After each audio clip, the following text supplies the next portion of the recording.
Welcome back to the Barra factory. We've been going in hard trying to get this XE Falcon finished before the end of the year and for Wayne's birthday. We've got the engine mounted, gearboxes in, tail shaft, all that stuff, all bolted in really nice. We've bolted some hot side on and some cold side. Woody is going to make some intercooler pipes today, and then we're going to work on plumbing, the fuel system, and wiring. Wiring's going to be a pretty big job actually for a change. So we get it stuck into it, I think. Just for a change. Just for a change, yeah. Every now and then it's easy. Most of the time not. Moving on to intercooler piping. So we've got a 600 by 300 by 100 Mishimoto cooler from Golby's. That has got 3-inch outlets, so we're making the piping out of 3-inch in alloy. So I've already done the cold side. It is a bit of a pain to fit. You can get it in there, you just got to remove the front bar, remove the headlight, hold your tongue out your side of your mouth and just twist it in and it goes in. We've got a 14 by 1.5 bung here for the air temperature sensor, and also a Go Fast Bits SV52 blow-off valve. That's been welded on there just close to the throttle body. Wayne did request that he wanted a car with hectic whooshy noises, and he also made the request, he goes, I want my car to sound like Mark's, so Go Fast Bits is the way to go. I'm going to do the hot side piping now.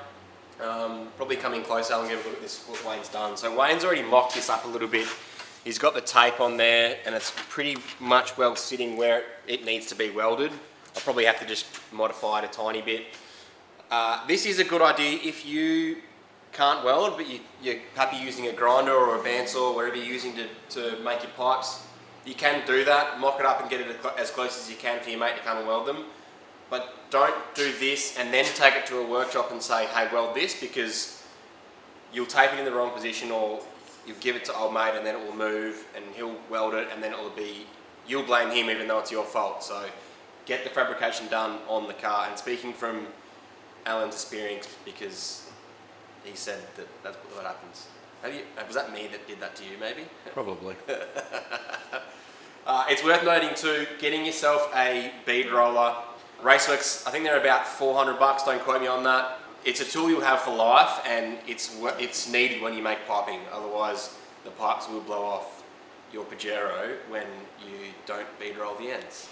That's what happens. Believe. Will that happen on the highway at 30 psi, overtaking a truck? With a boat on the back, yes. With 10 people behind you? Jokes. Alan's going to move on to doing the wiring now. I'm going to move on to doing some fuel lines, AN stuff, oil lines, everything.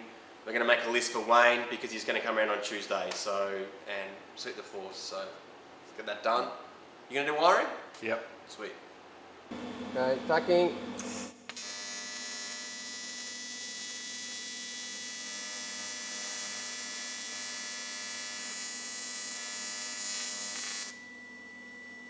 Thanks, brah. Do you want to put that port for boost control in the elbow, or do you want to weld it onto there? What's your preference, sir?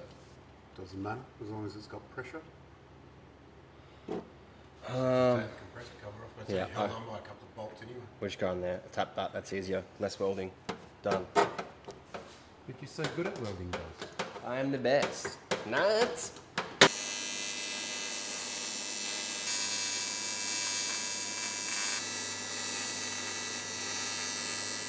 Roger, you've grown so much in 1 week.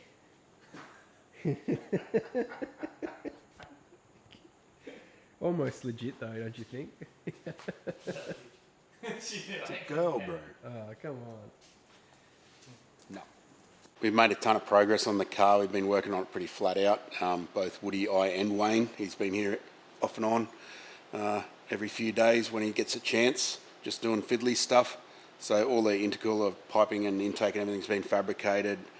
Then it's been taken off again, powder coated and put back on again, so it's all ready to go.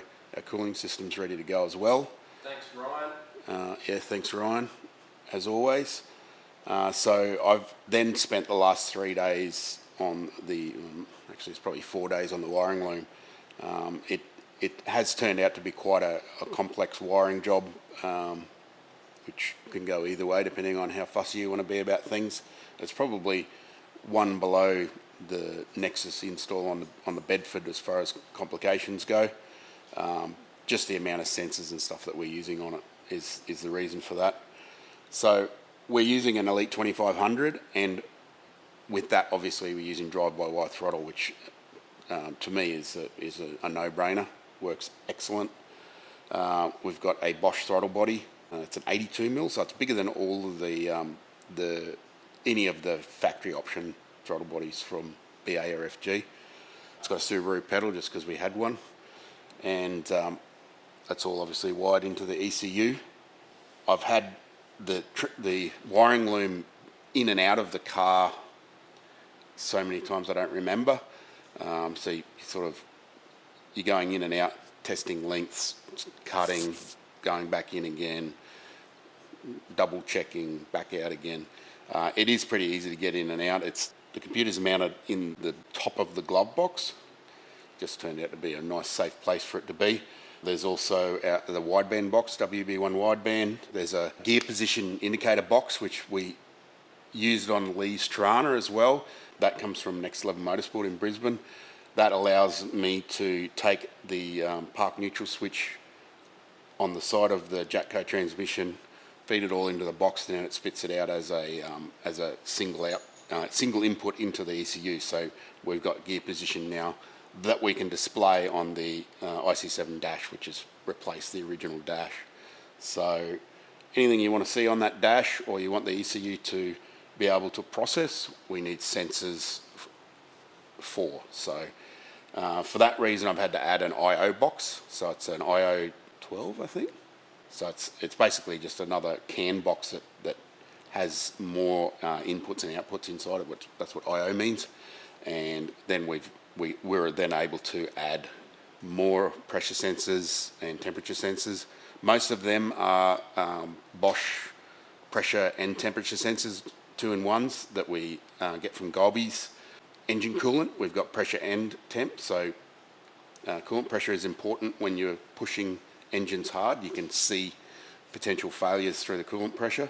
So we've started using them on most cars that have got a reasonably expensive engine like this in them. And then you've got the usual oil, transmission oil, fuel pressure, the basic stuff that we would normally use on it anyway. I've mounted the fuse relay box out in the engine bay here. Again, it was just a space thing. You can put them inside the car, but it also gives you the option of being able to pull the wiring out through into the engine bay rather than pulling all the wiring back inside if you've got a fuse box on it. So that's there doing its thing. We've got R35 GDR coils underneath the cover there, and also we are using variable cam timing on this particular engine. So the cams that we're using are still able to be used with variable cam timing, so we've chosen to do that. So you can see it's pretty hungry on input, output, speed, sensoring and stuff like that. Hence the difficulty of the job and what's required of the ECU. We're pretty much ready to fill it up with fluids and attempt to start it up. The fuel system has been done, which was also quite a big job. We've completely changed it from front to back, including the tank. And that was a lot of work, a lot of planning. That was Woody's job with the help of Wayne, so that's all good to go. And he is going to explain what he's done there, because I don't know. As long as it doesn't squirt fuel out everywhere or run out on the dyno, then I'm happy. If it does, I will be blaming him. Then it's Wayne's problem after that. Yeah, Driveway warranty. We've pushed Wayne's car forward off the hoist for two reasons. One, so we can open the boot and I can be in the back here to talk about the fuel system. And two, because I've got John's fine automobile in the shed. It is copying a few, you call them upgrades, I suppose, and you'll see this on a future episode future episodes of the Skid Factory. So starting off with there goes the pointy stick. Starting off with the fuel system, we've got a Raceworks 76 litre fuel tank here. It's a backfill tank, 20 gallon I believe it is. So inside the tank, 2 pumps. They are Raceworks 525 litre per hour pumps, which feed into -6 lines, into a Y block, into -8, down into a Raceworks fuel filter, which is also conjoined onto a new item from Raceworks, which is their flex fuel sensor bracket. It basically has a sample tube on the side of it to sample the fuel within the feed line, and that way you're getting the correct flex heading up to the rail and the correct temp. Usually you would mount the flex fuel sensor in the return line, but in this sense you can mount it in the feed line because it's not going to restrict any flow. So that then goes into a -8 line, all the way up the rail, the side of the car, into a Y block, into twin -6 lines. That feeds a Plasma fuel rail and Raceworks 1500cc injectors. There's then a -8 line which runs down to the Go Fast Bits fuel pressure regulator, and then a -6 line all the way back to the tank here. This is all on the back here. We haven't actually fitted any vents to the tank yet. We're still waiting on some rollover valves, and it's worth noting that this is all covered over here, and there's also a filter on the end here, which that has got a Raceworks filter on the other end there. It's all vented. It's still not finished yet. We're purely trying to get this thing started for Wayne's birthday, so the battery bracket hasn't been fitted. The fuel filter still hasn't got a battery, another bracket mounted on it. But it is wired now, everything's ready to go, and we are almost ready to fire it up. Alan, have you configured ECUs yet? No, you haven't. I haven't configured. I've got to first update the firmware and then change over to NSP firmware as well. Sweet. So and then I'll configure it. Configure ECU, then shed skid. No, you've got any barra tunes you can load in? It's got no front brakes. All right. So no skids. No. Not unless we bump it up against the roller door.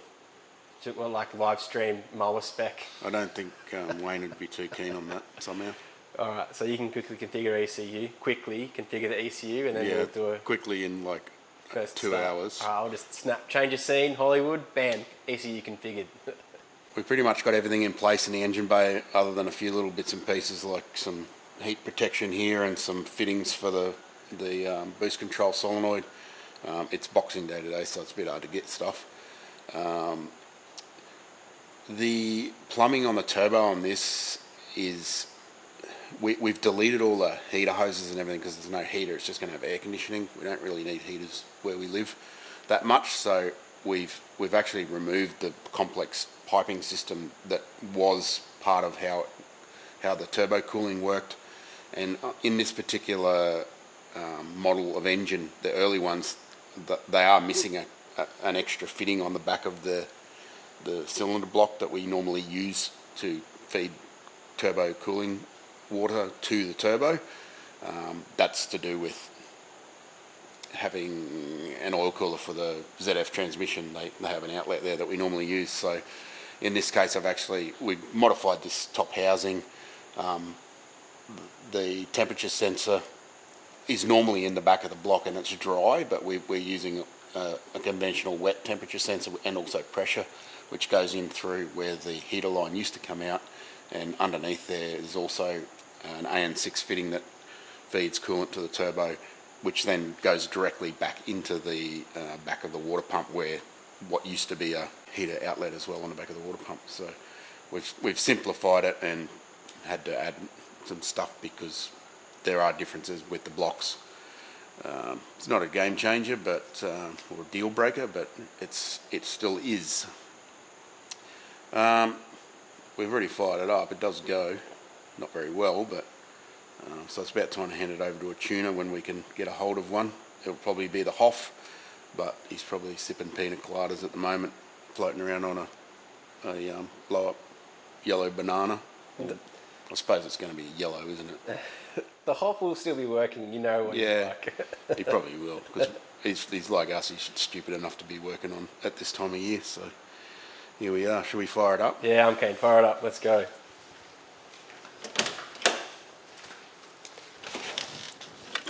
Have you got the dash and everything sorted, or? I do. The gear position indicator I'm a bit smitten with. What's that? Oh, the next level one. Oh, hang on. I've got some focus issues here.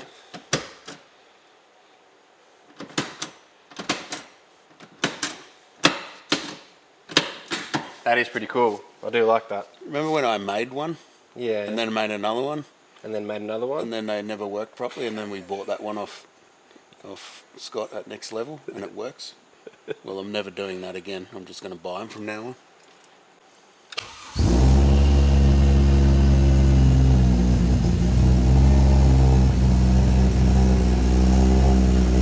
That is so droney. Whoa.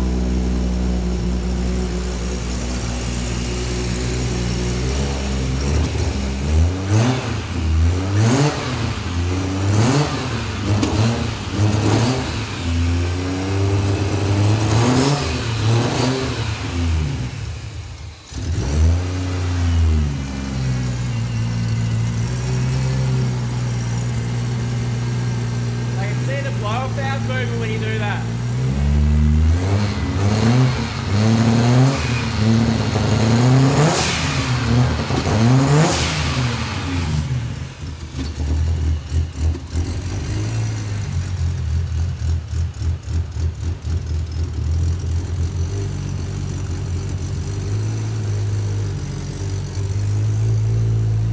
It's noisy. What?